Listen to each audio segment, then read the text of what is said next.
I get asked this question so many times. Is this course marketable?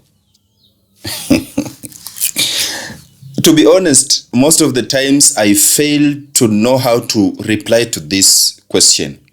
Because in the first place, if this course was not marketable, what is it doing on KUCCPS? You need to understand that KUCCPS is a program or a database or a website that has been crafted by scholars in this country. It has been crafted by professors, doctors, and what have you. And these people have analyzed these very courses, and they have known that these courses are required in the marketplace of Kenya. So all the courses that are on KUCCPS are marketable. Get that right. They are marketable and they are relevant.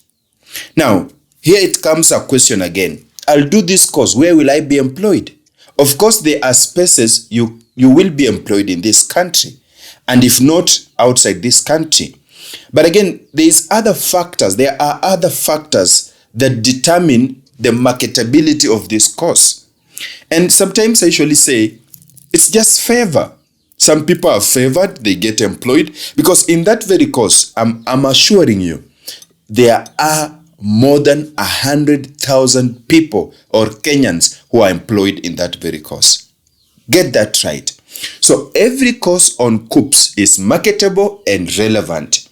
But then I cannot answer correctly that it is marketable, it is not marketable. I will tell you it is marketable. Then uende ufanye hiyo course, ukose kazi useme, kuna kamutu huko TikTok, ama kamutu huko Facebook, ama kamutu huko YouTube, kaliniambia ati course iko marketable. Waona sasa sijapata kazi. Sometimes ni favor to your God. Ni God manze.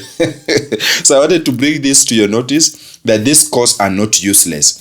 When these scholars find a course that is useless, huwa wanaitoa kwa hiyo website. Na hata kwa universities huwa wana announce this course will no longer be offered because it is not relevant. But zote ambazo ziko kwa KUCCPS as of today, they are relevant and they are marketable. Sawa sawa.